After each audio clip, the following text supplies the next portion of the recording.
الصبح بدا من طالعتی. جھنجھلانا، ذرا سے کوئی نصیحت کرو آگے سے جھنجھلا کے جواب ملے. ہر وقت ایسا لگتا ہے وہ توے پہ بیٹھی ہوئی ہے، خود بھی ٹینشن اور دوسرے کو بھی ٹینشن. لیکن آپ نے دیکھا گھروں میں جو خواتین بہت محنتی ہوتی ہیں، بچوں کی کیئر، شوہر کی مرضی کا خیال، گھر کو صاف ستھرا رکھنا ہر وقت، وہ خوش ہوتی ہیں. مردوں میں بھی ایسا ہی ہے. جتنے لڑکے آپ کے پوستی ہیں گھر کے اندر پڑے ہوئے کچھ نہیں کر رہے، ایسا لگے گا جیسے وہ توے پہ بیٹھے ہوئے ہیں. باپ کوئی نصیحت کرتا ہے ایک دم کیا ہو جاتے ہیں، وہ ہائپر ہو جاتے ہیں. آپ لوگوں نے خود بھی نوٹ کی ہے نا یہ بات. وجہ کیا ہے کہ جو آدمی کام کاج کی ٹینشن نہیں لیتا نا تو اللہ اس کو اسٹریس میں ڈال دیتے ہیں. جو محنت کے کام نہیں کرتا اسٹریس میں ڈال دیتے ہیں اس کو، ہر وقت ٹینشن ہے، وہ چڑچڑاپن پیدا ہوتا ہے. اور جو محنتی ہوتے ہیں صبح اٹھے ٹھک ٹھک ٹھک اپنے کام نمٹائے. میں اپنا بتا دوں، جس دن میں کوئی ٹاسک پوری کرتا ہوں کہ مجھے خیال ہوتا ہے آج میں نے یہ کام نمٹانا ہے تو وہ نمٹا دیتا ہوں، خدا کی قسم ایسا سکون ملتا ہے نا کہ بیان نہیں کیا جا سکتا. وہ آپ بھی کر کے دیکھ لو. آپ ایک اسکیجول بناؤ کہ آج دن میں میں نے یہ سارے کام کرنے اور مغرب تک میں ان کاموں سے فارغ ہو جاؤں گا. دیکھو آپ کام کرنے کے بعد جب فراغت ہوگی آپ کو ایسا سکون ملے گا کہ آپ کو سکون کے لیے کسی ٹیبلٹ کی ضرورت نہیں رہے گی. تو آج کل ڈپریشن اور اسٹریس کی جو بیماریاں پھیل رہی ہیں اس کی ایک بہت بڑی وجہ بیکاری. بس ہر آدمی چاہتا ہے میں لائف کو انجوائے کروں، یوں کر کے بیٹھا رہوں، انجوائے کروں، پھر ٹک ٹاک دیکھتا رہے گا اور گھماتا رہے گا. دیکھ یہ والا دیکھ لیا، یہ والا دیکھ لیا. ہوتے ہوتے لاشعوری طور پر وہ آپ کے دماغ کو اندر سے ڈیمیج کر رہا ہے، آپ کو پتہ بھی نہیں ہوتا. اس میں سیاسی خبریں آ رہی ہیں، کوئی دوسرے کو گالی، وہ اس کو گالی، وہ فلانا ایسا، وہ ڈمکانا ایسا، کارٹون بنا کے سیاسی لیڈروں کے مذاق. آپ کو پتہ نہیں ہوتا کہ یہ چیز آہستہ آہستہ آپ کے دماغ کو کیا کر رہی ہے، ہلکا ہلکا ڈیمیج. تو نماز انسان کے نا کا شیڈول بنا دیتی ہے. ہم نے جتنے بڑے لوگوں کو دیکھا ہے وہ کیا کر رہے ہوتے ہیں، وہ اپنے ٹائمنگ کیسے فکس کرتے ہیں.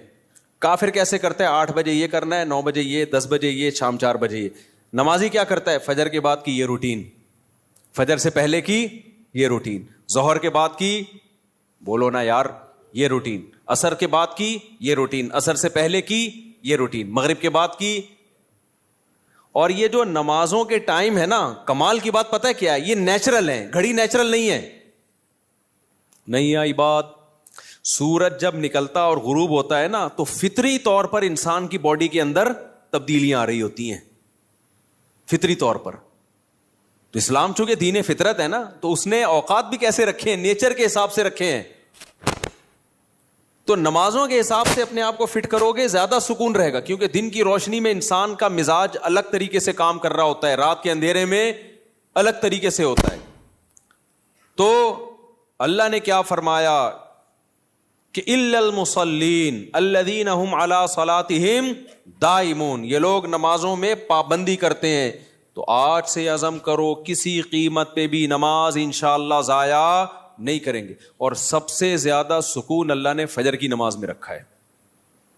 تھوڑی سی ٹینشن ہے بھائی اٹھا لو، لیکن پڑھ کے جب سلام پھیرو گے نا آپ کو لگے گا یار آج تو ہٹو بچو ہو گیا ہے. ہمارے ایک دوست تھے، نمازی تھے لیکن اڑاتے بھی بہت تھے نماز، ہے نا.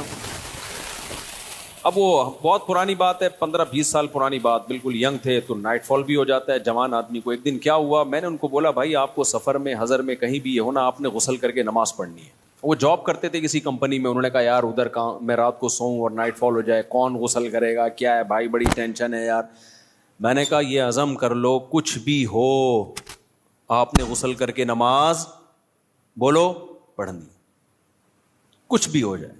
پانی کا انتظام کیسے کرنا یہ آپ کا ہیڈک ہے، کرنا ہے. تو اللہ انہیں جزائے خیر دے، انہوں نے ہماری وصیت پر عمل کیا. ایک دن پھر انہوں نے ہمیں بتایا کہ سردیاں تھیں، غسل فرض ہو گیا، صبح پریشان ہوں کہاں سے پانی لے کر آیا، کہیں جنگل منگل میں ہو گیا، کوئی پروجیکٹ ہوتا ہے نا، پانی لایا اور پھر کس طریقے سے میں نے بڑی ٹینشن میں سردی میں غسل کیا. کہتے ہیں خدا کی قسم اس کے بعد جو نماز پڑھی ہے، ان کے الفاظ ہیں، اتنا لطف اور اتنا مزہ آیا کہ اب میں آگے کہہ رہا ہوں ہٹو بچو ہو گیا. یہ ہٹو بچو ان کے نہیں تھے، یہ میرے الفاظ. اتنا مزہ آیا. تو انسان ٹینشن اٹھا کے جو کام کرتا ہے لطف اور مزہ بولو اسی میں ہے. چھٹی والے دن جب مزہ آتا ہے جب ورکنگ ڈیز کے بعد چھٹی آئے. روزانہ ہی اگر چھٹیاں ہوں تو مزہ آئے گا؟ ابے دیکھو سنڈے کو لوگوں کی چھٹی ہوتی ہے, ہم لوگ مدرسے میں تو جمعے کو ہوتی ہے. سنڈے کی چھٹی کا مزہ جب ہے جب منڈے کی چھٹی نہ ہو اور ٹیوزڈے کی بھی نہ ہو, وینسڈے کی بھی نہ ہو, تھرسڈے کی بھی نہ ہو, فرائیڈے کی بھی نہ ہو, تب جا کے سنڈے کی چھٹی کا مزہ آتا ہے. لیکن اگر ہر دن سنڈے ہے تو پھر کوئی بھی دن سنڈے نہیں ہے. نہیں آئی نا, یہی تو مسئلہ ہے. تو کچھ کرنے کے بعد جب چھٹی ہوتی ہے تو مزہ ہوتا ہے. چھٹی چل رہی ہے پاگل ہو جائے گا آدمی. ہمیں یاد ہے پورے سال میں نا مدرسے میں ہماری 2 مہینے کی چھٹیاں ہوتی تھیں, اب بھی 2 مہینے کی ہوتی ہیں. لیکن طلب علمی کے دور میں تو بہت ٹف لائف تھی ہماری, پورا ہفتہ مدرسے میں رہنا پڑتا تھا ہمیں. ہم لوگ جمعرات کو عصر کی نماز کے بعد نکلتے تھے, چھٹی ہوتی تھی جمعرات کو. عصر کے بعد 1.5 سے 2 گھنٹے میں گھر پہنچے, رات ہو گئی. 1 ہفتے بعد پہنچے اور اگلے دن عصر ہم نے مدرسے میں پڑھنی ہوتی تھی, تو چند گھنٹے کی چھٹی. یہ روٹین جب پورے سال ہوگی تو جب 2 مہینے کی چھٹیاں آنے والی ہوں گی تو خوشی سے کیا عالم ہوگا, کیا عالم ہوگا نا خوشی سے. تو ایسی خوشی ہوتی تھی یار ابھی 2 مہینے تک بالکل ہی ویلے ہونے والے ہم. اتنی خوشی ہوتی تھی کہ 1 مہینہ پہلے سے خوشی میں نیند اڑ جاتی تھی کہ چھٹی آنے والی ہے. لیکن اس روٹین کے بعد, لیکن اگر یہ روٹین کے بعد وہ 2 مہینے کی چھٹی نہ آتی بلکہ چھٹی کے بعد چھٹی آتی تو سوائے اسٹریس اور ڈپریشن کے کچھ بھی حاصل بولو نہیں ہوتا. یہ میں پوری تقریر آپ کو سمجھانے کے لیے کر رہا ہوں کہ اپنے آپ کو پریشانیوں میں یعنی ورک کی ٹینشن میں, کاموں کی ٹینشنوں میں ڈالو گے تو سکون ملے گا, اور اگر صرف سکون کی خاطر فارغ رہنا سیکھو گے تو سکون نہیں ملے گا آپ کو. سکون ہمیشہ کام کے لوگوں کو ملتا ہے, خوش رہتے ہیں, بھاگتے دوڑتے لوگ ہمیشہ خوش رہتے ہیں. اور جو پڑے ہوئے ہیں ادھر گٹر کے ڈھکن پہ بیٹھ گئے, گپیں مارنا شروع کر دی جیسے کراچی کے لونڈے لپاڑے کرتے ہیں, یہی ہو رہا ہے. بیٹھے تو اٹھ ہی نہیں رہے, نہ نماز کے ٹائم پہ اٹھ کے جا رہے ہیں, کچھ بھی نہیں, بیٹھے ہیں. آپ کیا کر رہے ہیں, پان سے ایک پیک نکال کے ادھر پھینکی, پھر اٹھ کے گھر گیا, وہاں تھوڑی سی ابا سے صلواتیں سنی, سو رہا ہے تو پھر ٹک ٹاک پہ لگ گیا, لگے پوری رات گزر گئی. پھر اپنی مرضی سے سو گیا, پھر اٹھ گیا, پھر جب سوتے سوتے تھک گیا تو اٹھ گیا. تھک گیا تو کیا ہو گیا, اڑ گیا. اب کیا کریں, وہی کریں جو کل کیا تھا, دوبارہ سے اسی ڈھکن پہ جا کے بیٹھو. ہو سکتا ہے 2-4 بے وقوف ابھی بھی وہیں بیٹھے ہوئے ہوں, پھر دوبارہ ڈھکن پہ جا. گٹر کے ڈھکن تو جو چوری ہونے سے بچ گئے ہیں نا, وہ یہی والے ڈھکن ہیں جن پہ لوگ آ کے بیٹھتے ہیں, باقی تو سارے چوری ہو گئے.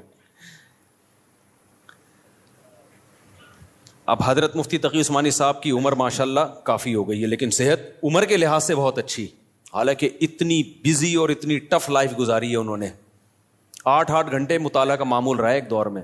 لیکن ہم جب بھی حضرت سے ملتے ہیں حضرت خوش طبع ہیں, تو حضرت بہت خوش مزاج ہیں. حالانکہ اتنا مصروف آدمی تو دیکھنے میں لگتا ہے خوش مزاج ہو ہی نہیں سکتا. جتنے میں نے دیکھے نا مصروف, میرے شیخ حضرت مفتی رشید احمد صاحب بہت بزی رہتے تھے. حضرت تو اتنے بزی تھے, حضرت فرماتے تھے کہ اپنی زندگی کا شیڈول ایسا بنانا چاہیے کہ ایک بوتل میں پانی بھرا ہوا ہے. بوتل میں کیا ہے, پانی بھرا ہوا, اور ڈھکن لگا دیا آپ نے. اب اس میں ایک قطرہ پانی جب جائے گا جب پرانا ایک قطرہ نکلے گا. بات سمجھ میں آ رہی ہے؟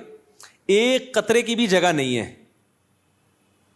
ایک قطرہ جب اس میں جائے گا جب ایک قطرہ پہلے سے اس میں نکالا جائے گا. تو فرمایا اگر یہ قطرہ زیادہ قیمتی ہے تو پرانے قطرے کو نکالو, اس قطرے کو ڈالو. یہ قطرہ پرانے قطرے سے زیادہ قیمتی نہیں ہے تو اسی کو رہنے دو, لیکن ہوگا ریپلیس ہی ہوگا, نیا آئے گا پرانا نکلے گا. تو فرماتے تھے کہ اپنی زندگی, اپنے جو 24 گھنٹے کے اوقات کو اس طرح سے بوتل میں پانی کی طرح بھر دو کہ اب آپ کوئی اگر کام کرنا چاہتے ہو تو پرانا کوئی کام ڈسٹرب ہوگا تو پھر نیا کام ہوگا. نہیں آئی بات میرا خیال. جیسے ابھی جو روٹین چل رہی ہے نا پبلک کی, وہی کیا چل رہی ہے, کوئی بھی نیا کام کرنا چاہیں تو کر سکتے ہیں کیونکہ پرانا کوئی کام کوئی کر ہی نہیں رہے. 10 کام مزید شروع کر سکتے ہیں کیونکہ فارغ ہی فارغ ہیں. جبکہ ہمارے حضرت کا کیا تھا کہ حضرت نے اگر کوئی نیا کام کرنا ہے نا, کوئی بھی, جیسے کسی کتاب کا مطالعہ کرنا ہے تو پہلے سے جو کام ہو رہا ہے نا اس کا ناغہ کرنا پڑے گا. تو پھر اس میں کمپیئر کیا جائے گا کہ پرانا کام زیادہ قیمتی ہے یا نیا کام. یعنی کاموں کا حرج تو ہوگا کیونکہ 24 گھنٹے مصروف ہیں, تو کام کا حرج تو ہوگا, لہذا نئے کام کے لیے ٹائم نہیں ہے. نیا کام اس میں جب داخل ہوگا جب نیا پرانے سے بھی زیادہ امپورٹنٹ ہوگا. مثال کے طور پر 24 گھنٹے آپ کا ایک اسکیجول ہے, ایک شیڈول ہے. اب نیا کام کیا ہے, آپ کی بچی بیمار ہے, ایمرجنسی میں ہاسپٹل لے کے جانا ہے, لیکن آپ کا وہ مطالعے کا ٹائم ہے یا ورزش کا ٹائم ہے یا اور کوئی بزی یا اس جاب کا ٹائم ہے. تو اب آپ کیا کرو گے بھائی, نقصان تو ہوگا, آفس کا ناغہ تو ہوگا, لیکن اب یہ کام ان تمام کاموں سے زیادہ اہم. بچی کی جان تو بچانی ہے نا, یا اپنی جان ہو یا بچی کی جان ہو. تو اس طرح سے ہونا چاہیے. آپ کہہ سکتے ہیں لو بھائی یہ تو زندگی کا مزہ ہی کرکرا ہو جائے گا, 24 گھنٹے اپنے آپ کو ایسا بزی بنا کے رکھو, یہ تو انسان نہیں, یہ تو گدھا ہو گیا نا. میں سمجھا پا رہا ہوں اپنی بات جو میں بیان کر رہا ہوں؟ مجھے لگ رہا ہے آپ کے چہروں سے ایسا لگ رہا ہے کہ شاید میں سمجھا نہیں پا رہا. بھائی آپ کہیں گے کہ ہمیں اپنے آپ کو خوش رہنے کے لیے, شریعت پہ چلنے کے لیے 24 گھنٹے ہمیں اپنے آپ کو کیا رکھنا ہے, بزی رکھنا ہے. تو یہ تو انسان نہیں, یہ کیا ہو گیا بھائی, گدھا. تو گٹر کا ڈھکن کہاں گیا اس میں, تو زندگی کا مزہ ہی کرکرے ہو گئے. تو دیکھو 24 گھنٹے بزی رکھنے کا مطلب یہ نہیں ہے کہ مطالعے میں, پڑھائی میں اور ہر وقت ایسے کاموں میں جس سے تھکاوٹ ہی ہو, بلکہ اس میں تفریح بھی, وہ بھی ضروری کاموں میں داخل ہے. دوستوں سے کبھی کبھار بیٹھ کے گپ شپ بھی ان ضروری کاموں میں, کیونکہ دماغ کو فریش رکھنے کے لیے ضروری ہے کہ کبھی کبھار گٹر کے ڈھکن پہ جا کے بیٹھا کرے, تھوڑا ابے تبے کے ماحول میں دوست احباب سے بات چیت کر لیا کرے, تھوڑا سا ریلیکس رہے گا اور سوسائٹی میں ان رہے گا. کیونکہ جو بالکل سوسائٹی سے کٹ کے بالکل ہی پپو بن جاتے ہیں نا, وہ دنیا میں کسی کام کے نہیں رہتے, وہ کسی کام کے نہیں رہتے دنیا میں. لیکن اس کا ایک ٹائم ہو. میں اپنے دوستوں میں ایسے لوگوں کو جانتا ہوں, ہمارے ساتھ گپ شپ تھی ان کی گپ شپ بھی ٹائم سے ہوتی تھی. اس وقت وہ ہم آج وہ بہت بڑے عہدوں پہ پہنچے ہوئے ہیں.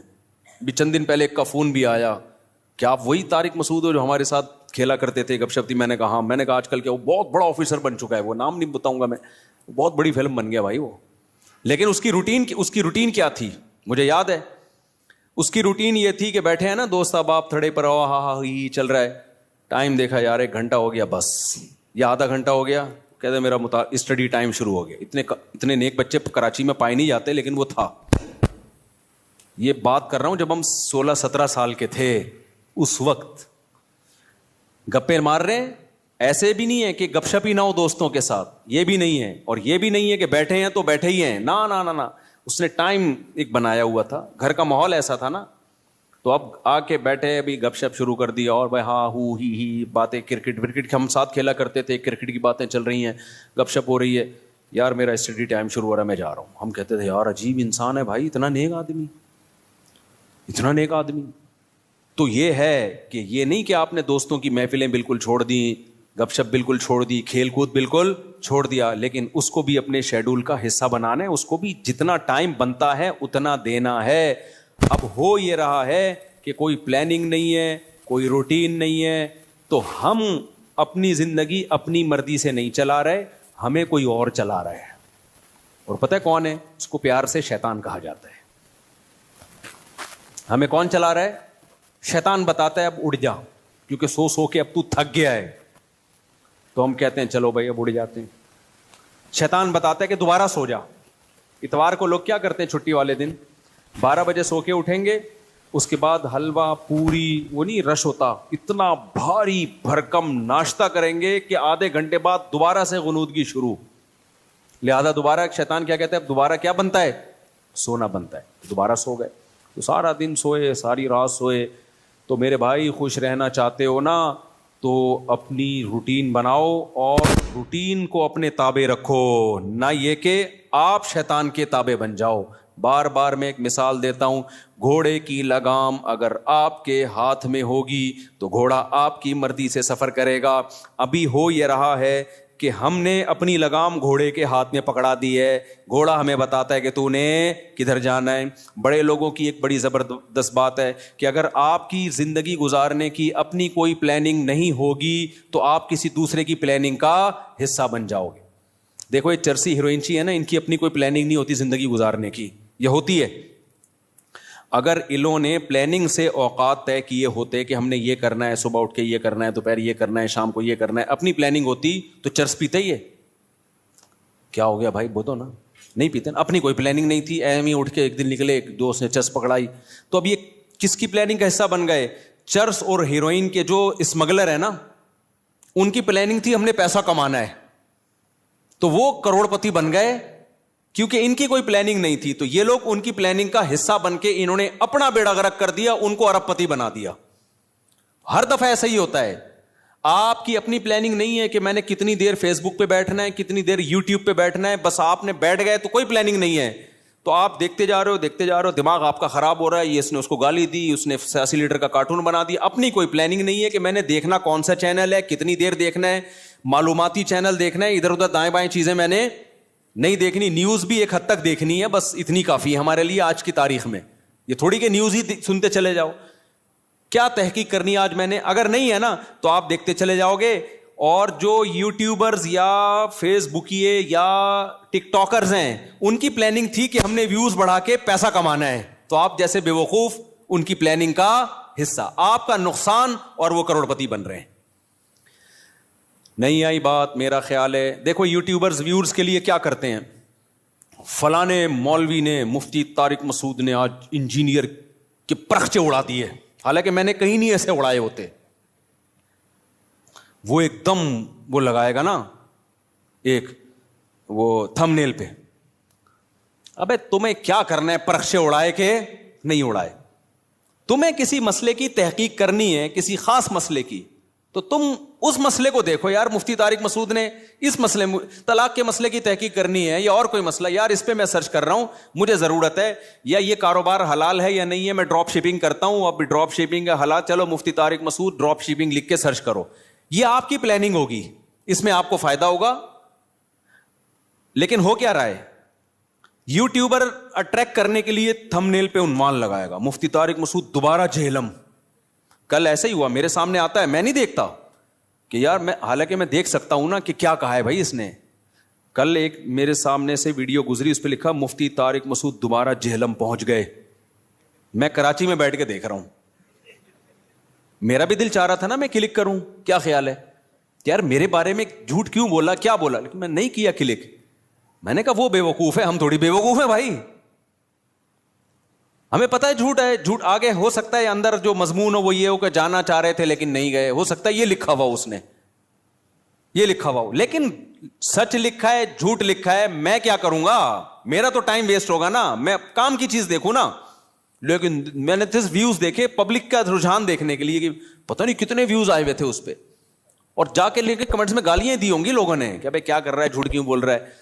لیکن آپ کی جب اپنی کوئی پلاننگ نہیں ہوتی تو آپ دوسروں کی پلاننگ کا حصہ بن جاتے. اب یوٹیوبر کی پلاننگ تھی ویورز کے ذریعے پیسے کمانے, اس کو پتا ہے ایسا عنوان لگائیں گے تو دھڑا دھڑ ویوز آئیں گے, آپ کا ٹائم ویسٹ ہو رہا ہے. آپ نے جب دیکھا پہنچے تو ہیں نہیں, ٹھیک ہے نا, ایسی جھوٹ بولا ہوا اس نے, اس کے پیسے بن رہے ہیں اور آپ کا ٹائم ویسٹ, اور آپ ڈپریشن میں, پھر زبان گندی کر کے گالیاں کمنٹس میں الگ.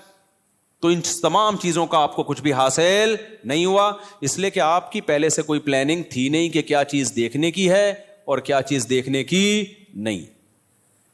آپ کی تھی نہیں, بس آپ نے جا کے.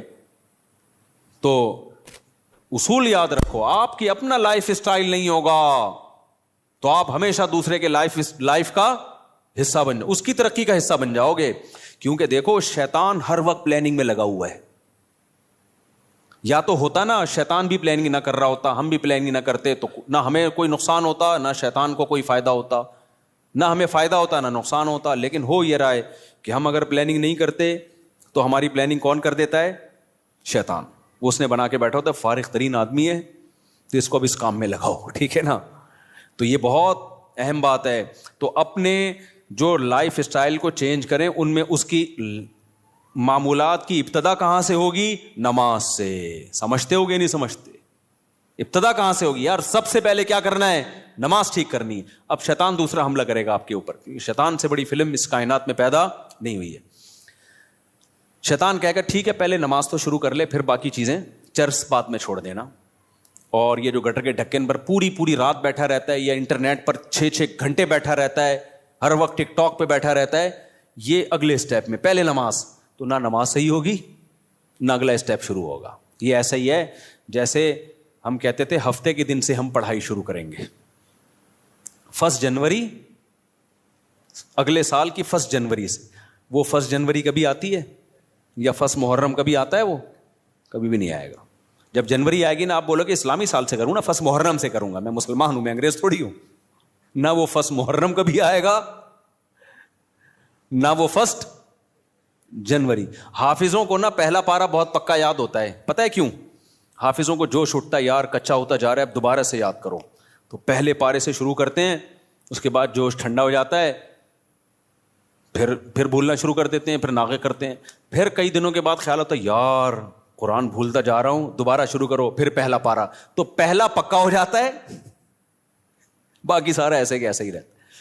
تو اس لیے پلاننگ میں یہ ہو کہ سب سے پہلے نماز کو مضبوط کرنا ہے, لیکن یہ نہ ہو کہ جب تک نماز ٹھیک نہیں ہوگی باقی چیزیں ٹھیک نہیں ہیں. سب چیزوں کو ایک ساتھ ٹھیک کرنا ہے, سمجھ رہے ہو؟ جس نے یہ کیا نا پہلے یہ پھر وہ, تو نہ یہ ہوگا اور نہ وہ ہوگا.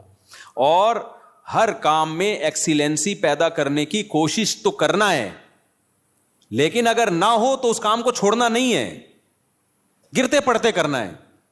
آپ نے نیت کر لی, جیسے نمازی بننا چاہتے ہو نا, تو نیت کرنی پڑے گی میں 40 دن تکبیر اولیٰ سے نماز پڑھوں گا, ایک نماز بھی میں 40 دن تک تکبیر اولیٰ سے نہیں چھوڑوں گا. یہ ہے ایکسیلنسی. لیکن اب کیا ہوگا, 2-4 دن کے بعد تھوڑا جوش ہلکا ہوا, ایک دن تکبیر تحریمہ کا ناغہ ہو گیا, تکبیر اولیٰ کا ناغہ ہو گیا, یہ نماز کا ناغہ ہو گیا. شیطان کہے گا تیرے بس کا نہیں ہے, اب نہیں ہو سکتا. شیطان سے بولو میں نے ریکارڈ تو بنانا ہی نہیں ہے بھائی, ہو گیا نا دوبارہ سے شروع کر دوں میں, کیا خیال ہے؟ کیونکہ یہ انسان کے ساتھ ہوتا ہے, بہت مشکل ہے بھائی بالکل ایک دم سے ایکوریٹ ہو جانا. گرتے پڑتے ہی لوگ اللہ کی طرف جاتے ہیں. اگر سارے ایک دم سیدھے چلنا شروع ہو جاتے تو یہ حدیث پھر کیوں ہوتی کہ نبی صلی اللہ علیہ وسلم نے فرمایا, اللہ تعالیٰ فرماتے ہیں من تقرب الی شبرا تقربت الیہ باعا, جو ایک بالش میری طرف چل کے آتا ہے میں ایک ہاتھ اس کی طرف چل کے جاتا ہوں, اور جو میری طرف چل کے آتا ہے اتیتہ ہرولا, میں اس کی طرف دوڑ کے جاتا ہوں. یہ حدیث ہے ہی یہ سمجھانے کے لیے کہ آپ پہل تو کرو, آنا تو شروع ہو, گرتے پڑتے ہی آؤ. کچھ آپ کرو گے, کچھ کون کرے گا؟ کچھ اللہ کرے گا. تو کیا کرنا ہے بھائی, اپنے شیڈول کو, اپنے اسکیجول کو تبدیل کرنے کے لیے سب سے پہلے ابتدا کہاں سے کرنی ہے؟ نماز سے. بھائی اب زندگی میں نماز کبھی بھی نہیں چھوٹے گی. اب نماز میں اپنے آپ کو پابند کرنے کے لیے چند چیزیں ہیں. سب سے پہلا کام کیا کرنا ہے, ایک دم سے قضاء عمری شروع نہ کرو, زیادہ بوجھ ہو جائے گا. قضاء عمری تو پڑھنا لازم ہے, لیکن پہلے تھوڑا سا اپنے آپ کو ادا نمازوں کا عادی بنا لو. 40 دن تو بناؤ نا کم از کم عادی, پھر اس کے بعد قضاء عمری شروع کرو. ایک دم سے زیادہ بوجھ آ گیا تو نہ ادھر کے رہو گے نہ ادھر کے رہو گے. ایک دم سے نا ایک دم امام مہدی بننے کی کوشش کرتے ہیں لوگ, ایسے ایک دم صوفی بنے گا, جا رہا ہے قضاء عمری بھی چل رہی ہے ساتھ ساتھ, آج لگتا ہے کہ بس یہ کہاں پہنچ گیا ہے. وہ بخار ہوتا ہے چند دنوں میں وہ کافور ہو جاتا ہے, اڑ جاتا ہے وہ. تو نماز کا عادی بنانے کے لیے کرنا کیا ہے, اپنے اوپر کوئی جرمانہ رکھنا ہے, سزا رکھنی ہے. بھائی مجھ سے اگر فجر کی نماز چھوٹ گئی تو اس دن ناشتہ بولو نہیں کروں گا. ناشتہ اسی دن ہوگا جس دن فجر کی نماز ہوگی. سزا دو اپنے آپ کو. حکیم اختر صاحب رحمہ اللہ تعالیٰ فرمایا کرتے تھے, یہ کتنی بڑی بے غیرتی ہے کہ اللہ نے کہا تھا نماز پڑھو فجر کی, آپ اللہ کا حکم آپ سے اتنا سا پورا نہیں ہوا اور صبح پراٹھے کھانے کے لیے ناشتے پہ بیٹھ جاتے. کتنی بڑی بے غیرتی ہے نا, کہ اللہ کی نعمتوں سے تو پھوڑنے کے لیے آ جاتے ہیں, بس جو اللہ نے کام لگایا وہ ہو نہیں رہا. تو غیرت کا تقاضا بھی ہے, فجر گئی تو ناشتہ بھی گیا. اے اللہ اب ہمارے منہ سے تو نوالا اترے گا نہیں. کتنا مزہ آتا ہے صبح ناشتہ کرنے میں نا, آپ کو نہیں آتا, مجھے تو بہت آتا ہے. خیر, کتنا لطف ملتا ہے جب بھوک لگ رہی ہو اور انسان مزے کا ناشتہ کرے. تو یہ اللہ ہم سے کام بہت کم لیتا ہے, نعمتیں ہمیں بہت زیادہ دیتا ہے, اور اس فجر پڑھنے میں بھی ہمارا ہی فائدہ ہے, سکون ہمیں ہی مل رہا ہے, صحت بھی اچھی ہوتی ہے, جلدی اٹھنے میں آکسیجن ملتی ہے. اور صبح کی جو دھوپ ہے نا, یہ جو ٹھنڈی دھوپ ہوتی ہے صبح کی, سرخ دھوپ, یہ وائٹامن ڈی بہت تیزی سے بڑھاتی ہے باڈی میں لگی. دھوپ ویسے بھی وٹامن ڈی بڑھاتی ہے, چاہے دوپہر کی دھوپ ہی ہو, لیکن جو صبح کی دھوپ ہے جب سورج سرخ ہوتا ہے, یہ والی دھوپ بہت زیادہ آپ کی باڈی کو مضبوط کرتی ہے, ہڈیوں کو مضبوط کرتی ہے. تو ہمارا ہی فائدہ اس میں. تو اپنے آپ کو نماز کا پابند بنانے کے لیے کیا کرنا ہے بھائی؟ فجر چھوٹ گئی, ناشتہ گیا, ظہر چھوٹ گئی تو کچھ پیسے رکھ لو. ہر آدمی اپنے حساب سے پیسے رکھے کہ اتنے پیسے میں. اب میں یہ نہیں کہوں گا کہ ظہر چھوٹ گئی تو لنچ بھی گیا, کیونکہ سزا اتنی دے انسان جتنی افورڈ کر پائے, ورنہ ہوگا یہ کہ آپ نہ سزا پہ عمل کرو گے نہ نماز. بہت زیادہ سزا دینا بھی ٹھیک نہیں ہے. اب مثال کے طور پر آپ نے کہا کہ فجر گئی تو میں اپنی گردن ہی اڑا دوں گا, تو کون اڑائے گا بھائی؟ خام خب وہ بات کرو نا جو پاسبل ہے. یا فجر ہو گئی تو اپنے آپ کو فجر گئی تو سگریٹ سے جلاؤں گا اپنے آپ کو, تو سزا اتنی جو افورڈ. یا فجر گئی تو 10 لاکھ روپے صدقہ کروں گا, ایسا نہیں ہوتا. نہ 10 لاکھ صدقہ کرے گا بھائی, اتنا نیک ہوتا تو پڑھ ہی نہ لیتا. تو سزا اتنی ہونی چاہیے جو اتنی ہلکی بھی نہ ہو کہ کوئی تکلیف ہی نہ ہو, اور اتنی بھاری بھی نہ ہو کہ سزا ہی نہ دی جا سکے. وہ ہر آدمی خود فیصلہ کرے اپنے بارے میں. تو اور نبی صلی اللہ علیہ وسلم نے ارشاد فرمایا, دیکھو اسلام میں جتنی فضیلت نماز کی ہے کسی حکم کی اتنی فضیلت نہیں ہے. آپ صلی اللہ علیہ وسلم نے فرمایا, دیکھو قیامت کے دن جب اللہ کا دربار لگے گا, ہم دنیا میں جب کوئی بڑی مجلس ہوتی ہے تو ایسی محفل میں جہاں کوئی حاکم وزیر اعظم آیا ہوا ہو, ہر ایک کی کوشش ہوتی ہے آگے. ڈاکٹر ذاکر نائک کا جب پروگرام, کتنے لوگ یار ہمیں آگے سیٹ مل جائے, ہمیں آگے سیٹ مل جائے. تو یہ تو کچھ بھی نہیں ہے بھائی. اصل تو وہ دربار ہوگا جو اللہ کا لگے گا قیامت کے دن. تو اس میں جس کو آگے سیٹ ملے گی نا, حقیقت میں وہ واقعی فخر کرے گا. تو نبی صلی اللہ علیہ وسلم نے فرمایا اس دن آگے کا ٹکٹ کس کو ملے گا؟ حدیث کا مفہوم بیان کر رہا ہوں کہ نمازوں میں جو سب سے آگے ہوا کرتے تھے, اگلی صف میں ہوا کرتے تھے, کیونکہ اللہ کا ایک دربار دنیا میں لگتا ہے جس میں اللہ نظر نہیں آتا ہمیں, بس ایمان لائے ہیں بھائی اللہ کا دربار ہے, تو وہ غیب ہے. تو اس میں جو آگے آگے ہوگا, تو جب سچی مچی کا دربار لگے گا جس میں اللہ موجود ہوگا, تو نبی صلی اللہ علیہ وسلم نے فرمایا جو صف میں سب سے آگے ہوتے تھے قیامت کے دن بھی وہ اللہ کے ہاں سب سے آگے ہوں گے, اور جو صفوں میں جتنا پیچھے ہوتے تھے قیامت کے دن بھی وہ صفوں میں اتنا پیچھے ہوں گے. کچھ لوگوں کی عادت ہوتی ہے ایک رکعت نکالنا فرض ہے. ہمارے محلے میں ایک صاحب ہوا کرتے تھے, فجر میں لازمی ایک رکعت نکلتی تھی ان کی. اچھا فجر 5 بجے ہو رہی ہے تو وہ 5:05 پہ آ رہے ہیں. ہم ان سے کہتے تھے یار ایک رکعت کیوں نکالتے ہو, تھوڑا 2 منٹ پہلے آ جاؤ. کہتے یار اصل میں رات کو نیند پوری نہیں ہوتی. پھر جب نماز 5:15 پہ ہوئی تو بھی ایک رکعت نکل رہی ہے. یہ ایک بیماری ہے, میں آپ کو بتا رہا ہوں بھائی. اب تو 15 منٹ زیادہ مل گئے نا, تو زیادہ مل کے ان کی نیند اسی حساب سے آگے جا رہی ہے. حتیٰ کہ سردیوں میں جب 6:45 پہ نماز ہو رہی ہے پھر بھی ایک رکعت نکل رہی ہے.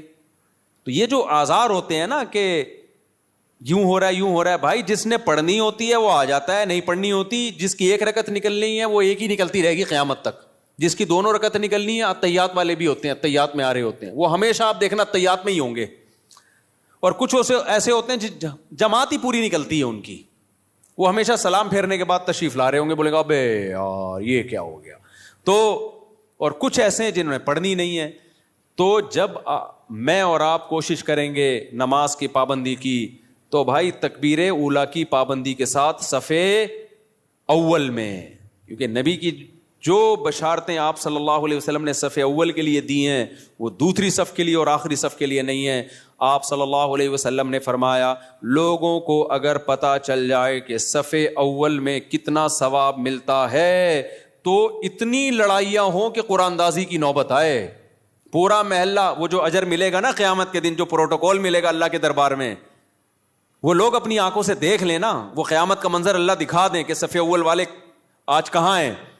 تو نبی نے فرمایا محلے والوں میں جھگڑا ہوگا, ہر آدمی کہے گا تیرے باپ کی سیٹ ہے جو آگے پہلے سے بیٹھا ہوا ہے, صحیح ہے نا, ہر آدمی جھگڑا کرے گا, ابے تیرے باپ کی جگہ ہے جو میں بیٹھوں گا یہاں پہ, وہ کہے گا میں بیٹھوں گا. اتنی لڑائیاں ہوں گی کہ فیصلہ کس سے کیا جائے گا؟ قرعہ ڈالا جائے گا. آج تو کہ ہمیں اپنی آنکھوں سے دیکھ نہیں رہے, لہذا ایسے پوستیوں کی طرح رڑتے آتے ہیں, وہ بالکل پیچھے بیٹھ رہے, آگے جگہ بھی ہوتی ہے تو کوشش کرتے ہیں پیچھے ہی کھڑے رہیں, کیونکہ تاکہ نکلنے میں آسانی ہو, سلام امام پھیرے اور فوراً بھاگ سکیں ہم. تو وجہ اس کی ہے کہ بھائی اللہ فرماتے ہیں فلا تعلم نفس ما اخفی لهم من قرۃ اعین, کسی نفس کو خبر نہیں ہے ہم نے اپنے نیک بندوں کے لیے آنکھوں کی ٹھنڈک کا کیسا سامان چھپا کے رکھا ہے. تو جو نیک بندوں کے لیے آنکھوں کی ٹھنڈک کا اللہ نے سامان چھپایا ہے, اللہ وہ اگر دکھا دے تو میرے بھائی پھر ہمیں ان تقریروں کی ضرورت نہیں رہے گی. ہم میں سے ہر شخص کوشش کرے گا نماز میں پہلے سے آئے. اچھا, جن کو پہلے آنے کی عادت ہوتی ہے نا, ان کو پھر سکون ہی نہیں ملتا بعد میں آنے سے. ہم اپنی مسجد میں دیکھ رہا ہوں, مجھے یہاں 18 سال ہو گئے, 18 سال ہو گئے مجھے یہاں پہ. تو میں 18 سال سے جن کو دیکھ رہا ہوں نا 10 منٹ پہلے آتے ہیں وہ نماز میں, آج بھی وہ نماز میں 10 منٹ پہلے آتے ہیں, حالانکہ وہ بوڑھے ہو گئے, ہارٹ کے مسائل, شوگر کے مسائل, 20 بیماریاں, بے ساکیوں سے آ رہے ہوں گے, لیکن آئیں گے 10 منٹ پہلے ہی. کیوں؟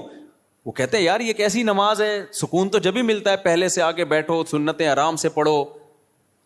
ایسے بھی یہاں بزرگ تھے جو گھٹنے جواب دے گئے, لیکن آ رہے ہیں 15, انتقال ہو گیا ان کا, اللہ مغفرت فرمائے. پھر جب میں ان کی عیادت کے لیے گھر گیا تو کہتے ہیں بھائی مفتی صاحب بس اتنی دعا کرو کہ جو مسجد کی جماعت ہے نا وہ نہ, کیونکہ ساری زندگی ہم نے صف اول میں نماز پڑھی ہے, اب کوئی غم نہیں ہے سوائے اس کے کہ مسجد کی جماعت چھوٹ گئی ہم سے, مسجد کی ہم سے جماعت چھوٹ گئی. تو یہ نشہ ہے میرے بھائی, سمجھ رہے ہو؟ صف اول میں نماز پڑھنے کا کیا ہے؟ یہ نشہ ہے, جس کو لگ جائے وہ بڑھاپے میں بھی نہیں چھوٹتا. ہمارے حضرت مفتی رشید احمد صاحب بھی بہت زیادہ تکبیر اولیٰ کے پابند تھے, آخری عمر میں ان کے بھی کو بھی ظاہر ہے ایک ایج ہوتی ہے. تو جب وہ نیچے آتے تھے نا نماز پڑھنے کے لیے اتنا خوش ہوتے تھے, کہتے تھے یہ اللہ کا اتنا بڑا فضل ہے کہ نماز نہیں چھوٹ رہی مجھ سے. تو جن کو نشہ ہو جائے ان سے پھر یہ صف اول نہیں چھوٹتی. تو ایسا نشہ پیدا کر دو اپنے اندر. نشہ کب ہوتا ہے؟ جب عادت پڑ جائے نا, لت پڑ جائے, تو صف اول کی عادت ڈال دو. رمضان میں ہم دیکھتے ہیں جن کو تراویح میں صف اول میں تراویح پڑھنے کی عادت ہے نا, 15 منٹ پہلے آئیں گے, اپنا رومال بچھایا بیٹھ گئے وہاں. کیوں؟ کہتے ہیں یار مزہ ہی نہیں ہے پیچھے کھڑے ہو کے نماز پڑھنے کا. اور یہ لوگ زیادہ سکون سے نماز پڑھ لیتے ہیں. اور جو کنفیوز ہوتے ہیں آج پڑھنی ہے کہ نہیں پڑھنی, تو وہ آئے گا پہلے بیٹھے گا, پیچھے وضو میں بیٹھا رہے گا, نلکا کھول کے ہاتھ صاف کرتا رہے گا ایسے, پھر کوئی باتیں کرے گا, پھر پیچھے ٹیک لگا کے بیٹھ جائے گا, چلو 2-4 رکعتیں نکل جائیں کیا ہیں, پھر ایک آدھ رکعت میں رکوع میں جب امام جائے گا تو شامل ہو جائے گا. تو اس سے آپ کا دل ہی نہیں لگے گا نماز میں. تو کام وہی اچھا ہوتا ہے جو پابندی کے ساتھ اور مکمل فوکس بنا کے کیا جائے. نبی صلی اللہ علیہ وسلم نے ہر چیز میں احسان کا حکم دیا ہے. پتہ ہے آپ کو احسان پتہ ہے کسے کہتے ہیں؟ ایکسیلنسی. جو کام کرو خاندانی طریقے سے کرو. ہم جو بھی کام کرتے ہیں پتہ ہی نہیں چل رہا ہوتا کہ کرنا چاہتا بھی ہے کہ نہیں چاہتا. وہ شادی والی بات ہے, نہیں کرو بھائی دوسری شادی, کرنا ہے تو پھر کرو خاندانی طریقے سے, پھر ایسی کی تیسی. کل بھی ایک کیس آیا نا, اصل میں کیس ہی یہی آ رہے ہیں آج کل, کیا کریں. کیس آیا کہ وہ شادی کر لی ہے, اب اس پہ دباؤ ڈال رہے ہیں طلاق دے دو, اور وہ لڑکی والے اس کے سر پہ دوسری کو دے دو. تو میں نے کہا کرنا ہی نہیں تھا جب دم نہیں تھا, جو کر لیا تو بولا جاؤ تمہاری ایسی. اب میں نے کہا اگر ڈر گیا نا, کنفیوز ہو گیا یار دوسری کو چھوڑوں نہیں چھوڑوں, میں نے کہا اس سے ڈپریشن میں جائے گا. کام تو کر لیا, اب بول بھائی میرے ٹکڑے کر دو, مجھے بم سے اڑا دو. میں نے کہا اس میں سکون ملے گا. میں نے کہا دیکھو میں تمہیں سمجھا رہا ہوں, سکون مل رہا ہے نا؟ کہتے ہیں ہاں مل رہا ہے. میں نے کہا اس سے مطلب یہ سکون اسی میں ہے. ہو گیا ایسی کی تیسی. ہم لوگ بولیں گے 2 نمبر ہے, بولے ہم 2 نمبر ہیں. لوگ بولیں گے برا آدمی, بولے ہم ہیں, ہم کم نے کب کام, بہت نیک آدمی ہے. تو جو بھی کام ایکسیلنسی کے ساتھ ہوتا ہے. صحابہ کرام جب نماز پڑھا کرتے تھے کتنے خشوع و خضوع سے پڑھا کرتے تھے, تبھی نمازوں میں ان کو مزہ آتا تھا. ہم نماز پڑھ رہے ہوتے ہیں, مسجد کی طرف آ رہے ہوتے ہیں ایسے جیسے قبر سے مردے کو اکھاڑا جا رہا ہے, بستر سے ایسے اٹھتے ہیں, مسجد میں ایسے آتے ہیں جیسے پولیس جیل کی طرف لے کے جا رہی ہے. پھر وہاں بیٹھے ہوتے ہیں بار بار, کبھی یوں کر کے دیکھ رہے ہیں, کبھی پیچھے مڑ کے امام کو دیکھ رہے ہیں کہ آ کیوں نہیں رہا. بھائی تمیز سے منہ نیچے کرے بیٹھ جاؤ, 30 سیکنڈ لیٹ ہو جائے گی نا نماز زیادہ سے زیادہ. پھر سلام کے بعد فوراً ایک دم نا ایسے جیسے توے پہ بٹھایا ہوا ہے, ہلنا شروع ہو جائے گا کہ اٹھوں کیسے میں یہاں سے.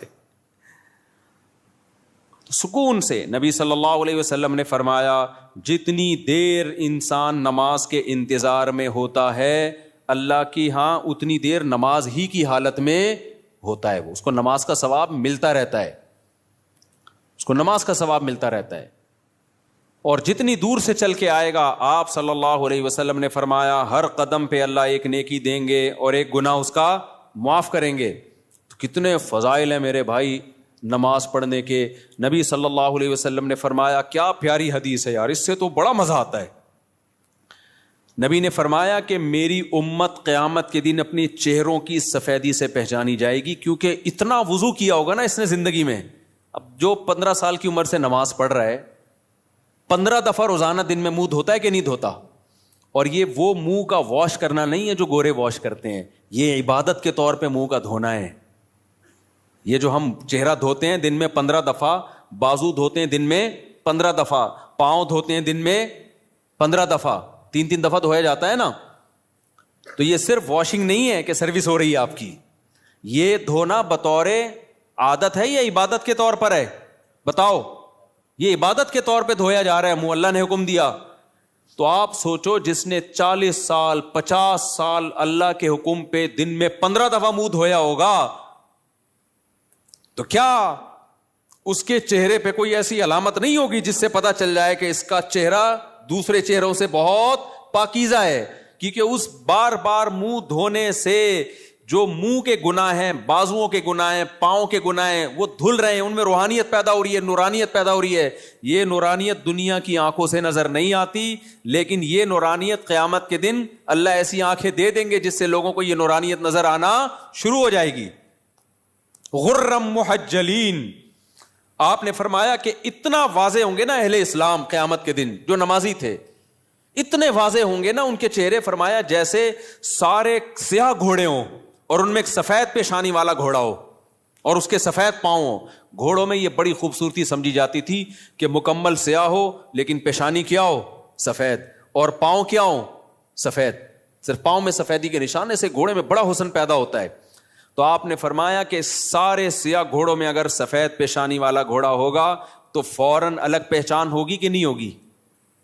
ہے بھائی ایک گھوڑے ہیں, اب آپ کا گھوڑا ان گھوڑوں میں مکس ہو گیا سب کے کلر, تو آپ جا کے غور سے دیکھو گے, لیکن آپ کا گھوڑا سفید پیشانی والا تھا, باقی سارے کالے, فوراً پہچان جاؤ گے بھائی یہ کس کا گھوڑا ہے, یہ میرا. تو نبی نے فرمایا میں اپنے امتیوں کو پہچاننے میں کوئی کنفیوژن نہیں ہوگی, کیونکہ وضو کی کثرت کی وجہ سے سب کے چہرے نورانی ہوں گے, سفید ہوں گے, سب کے بازو کیا ہوں گے؟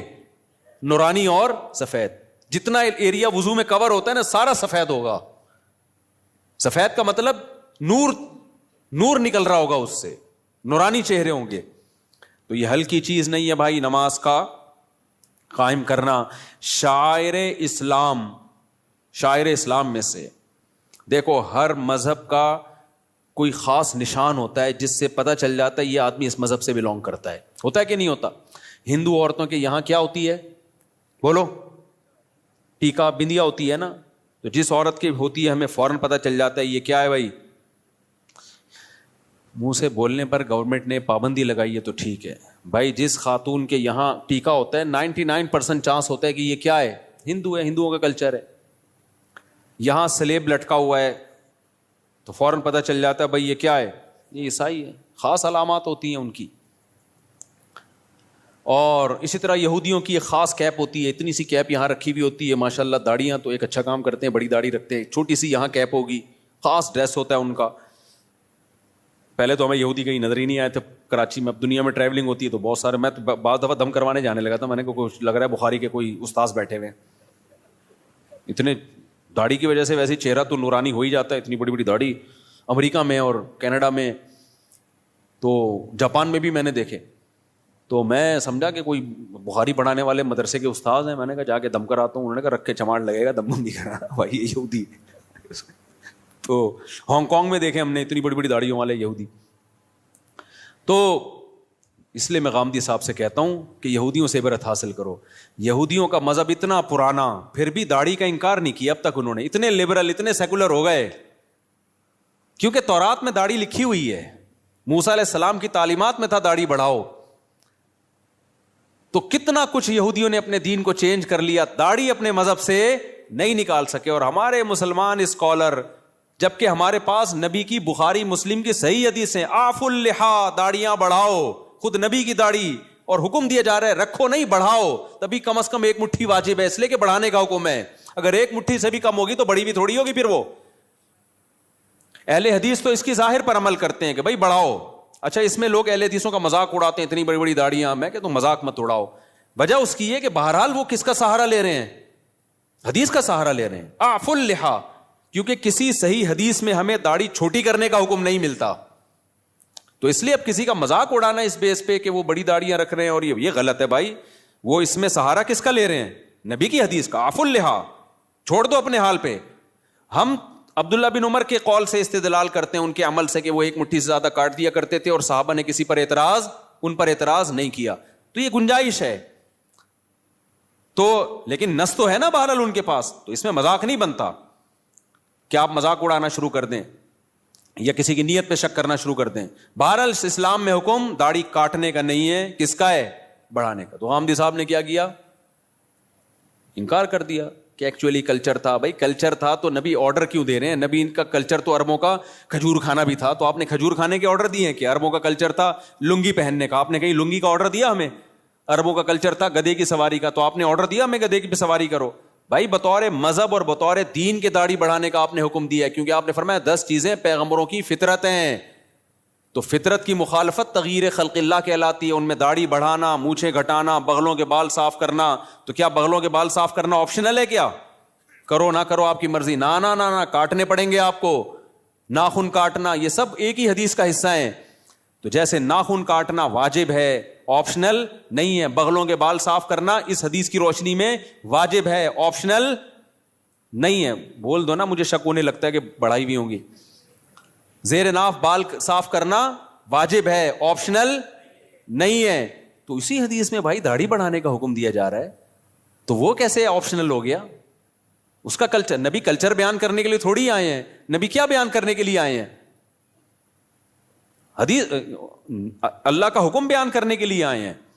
تو جب تک اس کے خلاف کوئی دلیل نہ ہو, اس کو اللہ کا آرڈر اور اللہ کا حکم ہی سمجھا جائے گا. تو یہودیوں نے اپنے مذہب سے داڑھی نہیں نکالی, تو یہ مذہب کا آرڈر. سکھوں سے عبرت حاصل کرو.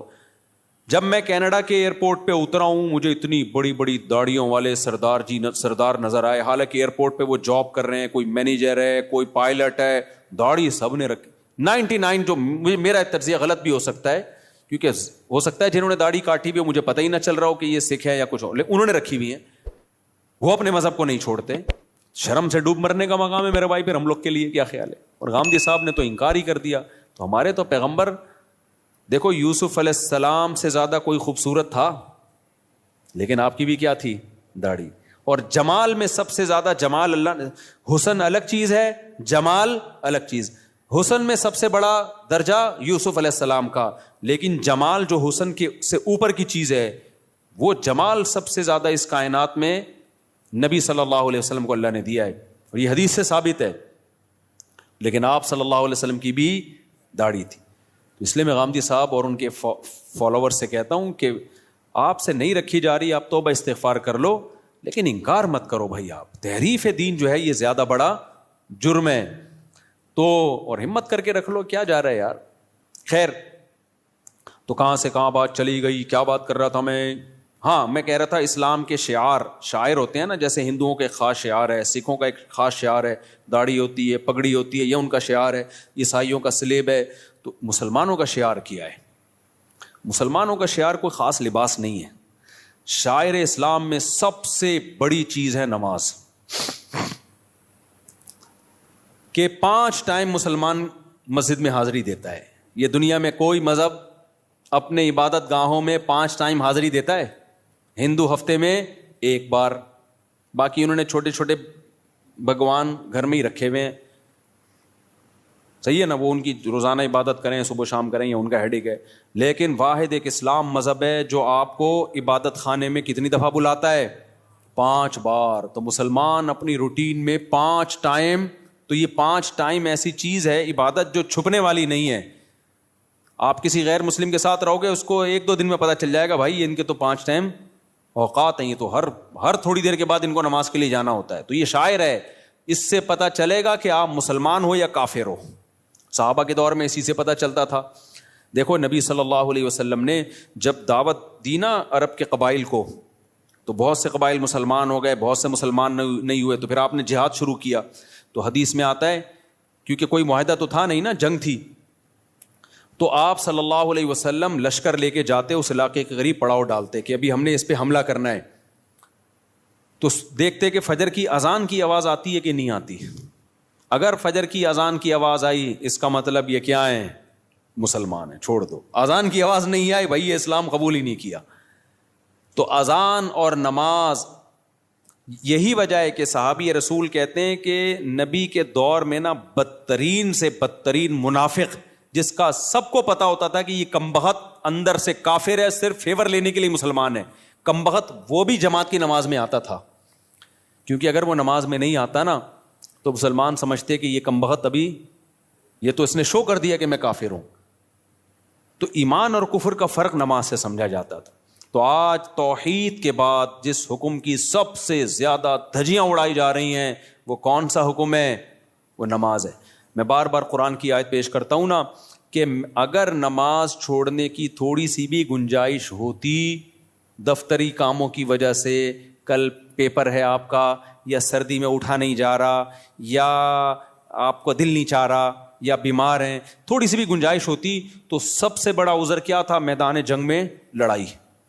میدان جنگ میں جب کسی دشمن سے جنگ ہو رہی ہو, اس سے زیادہ ٹینشن والا کوئی حالت نہیں ہوتی. اس میں نماز چھوڑنے کی اجازت نہیں دی ہے بھائی. تو اب کیا رہ گیا؟ تو آپ کو اس لیے اجازت دے دی جائے فجر کی, آپ کی آج رخصتی ہوئی ہے بھائی. دولہا فجر میں اکثر کیا ہوتا ہے, شاٹ, کہتا ہے اتنے عرصے منتیں ماننے کے بعد میری شادی ہوئی ہے, تو فجر کیوں پڑھوں, میں پاگل ہوں کیا؟ وہ یہ سمجھ رہا ہوتا ہے. اور جو محلے کے لوگ ہوتے ہیں نا, جو آپ کے دوست, وہ کسی کو دیکھیں نہ دیکھیں, دولہا کو سب چیک کر رہے ہوتے ہیں, آج فجر میں آیا کہ نہیں آیا. بڑے ہوشیار ہیں یار. دولہا کو سب کیا کر رہے ہوتے ہیں, چیک کر رہے ہوتے ہیں. ایک بندے کی, ہمارے دوست کی شادی ہوئی, وہ کبھی بھی فجر میں نہیں آتا تھا. شادی ہوئی تو پہنچ گیا, اور آدھا گھنٹہ پہلے سے آ کے بیٹھا ہوا ہے.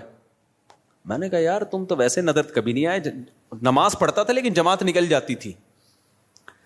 نماز پڑھتا تھا مگر جماعت نکل جاتی. میں نے کہا یا تو پورے سال پڑھ رہے ہوتے, اس سال اس رات کو بھی آ جاتے. ہم کہتے چلو یار ہمت کی اس نے.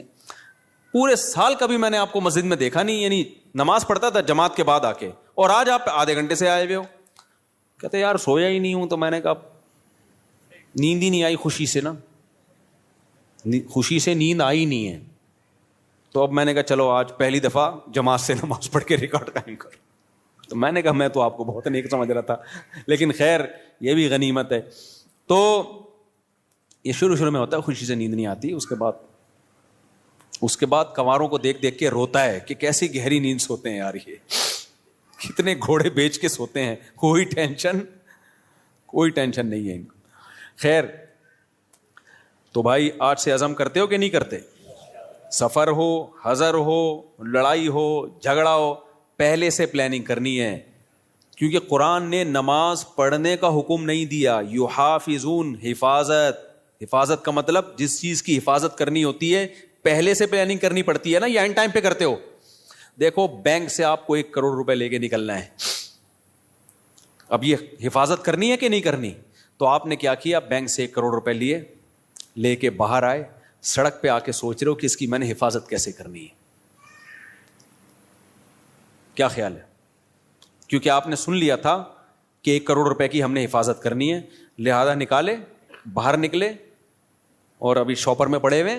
اب آپ کہہ رہے ہو یار میں حفاظت اس کی کرنی ہے, میں نے پلاننگ کرنی ہے. ہو جائے گی حفاظت, کیونکہ ڈاکو پہلے سے پلاننگ کر چکا ہوگا. کہ کچھ بے وقوف ایسے ہوتے ہیں جو پیسے لے کے نکلتے ہیں, نکلنے کے بعد سوچ رہے ہوتے ہیں ان کو کہاں رکھنا ہے ہم نے. تو ایسے لوگوں کی حماقت سے ڈاکو فائدہ اٹھاتے ہیں. تو آپ نے جب حفاظت کرنی ہوتی ہے تو پلاننگ پہلے سے, یار 1 کروڑ کا چیک ہے, کیش لے کے نکلنا ہے میں نے, تو پہلے سے سوچو کہاں سے نکلوں, کن کو ساتھ لے کے جاؤں, کون سا شاپر ہوگا, بلیک کلر کا شاپر ہوگا, اور اس شاپر میں جوتے ہوں گے, اور جوتے کے اوپر ٹوپیاں ہوں گی, اور مسواکیں ہوں گی, اور خود بھی دھوتی بنیان, تاکہ دیکھنے میں لگے کہ یہ بھیک مانگنے گیا تھا بینک میں, دھکے دے کے نکال دیا گیا اس کو. ہمارے ایک دوست ہیں دبئی میں, ارب پتی تاجر ہے نا, وہ ڈائمنڈ کا بڑا بزنس ہے. وہ لوگ ڈائمنڈ لے کر آتے ہیں افریقہ سے, افریقہ میں ڈائمنڈ نکلتا ہے نا, وہاں بڑی لڑائی ہے, ہم اتنے سے ڈائمنڈ کروڑوں روپے کا ہوتا ہے. میں نے کہا لاتے کیسے ہو؟ کہتے ہیں بھائی بڑی محنت کرنی پڑتی ہے, ہم جاتے ہیں, حالانکہ اتنا بڑا تاجر ہے وہ دبئی میں, اس کی بہت, میں نے جا کے دیکھا اس کا بزنس نا.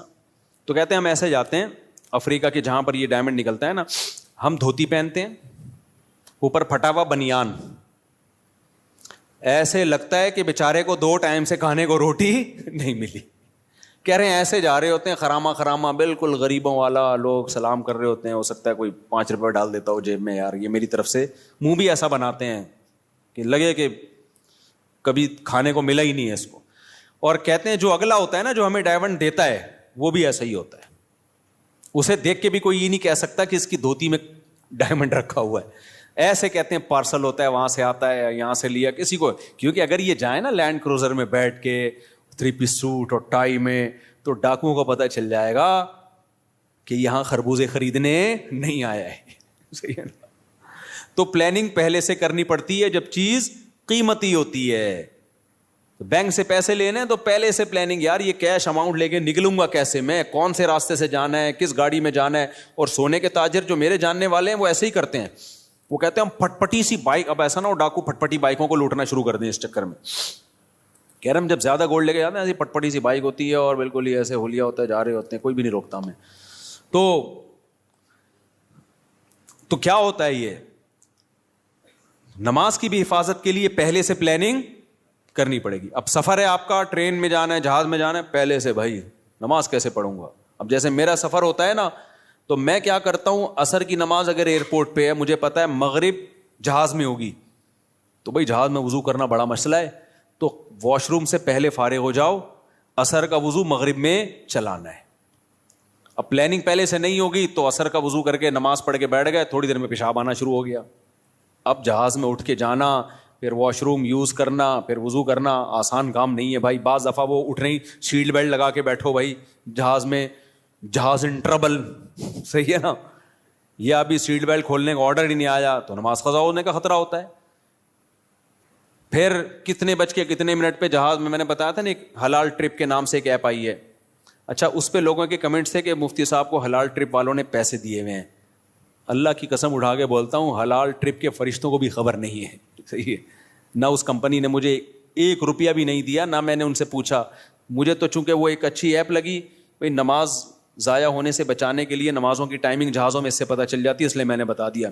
تو اگر وہ مجھ سے ایگریمنٹ کرتے ہیں نا تو میں تو اناؤنسمنٹ کرتا ہی نہیں پھر, کیونکہ پھر میرے اوپر سوالیہ نشان ہوتا, میرا اپنا ضمیر ملامت کرتا, بھائی تو پیسوں کے چکر میں لوگوں کو گائیڈ کر رہا ہے, نماز کا منجن بیچ رہا ہے تو نماز کے نام پہ. تو چونکہ کوئی ایسا کوئی ایگریمنٹ ہی نہیں ہے, تو میں نے فائدے کی چیز ہے, اور بھی بہت ساری ایپ ہوں گی, یہ ایپ مجھے لگی بہتر ہے. تو پہلے سے پلاننگ کرو.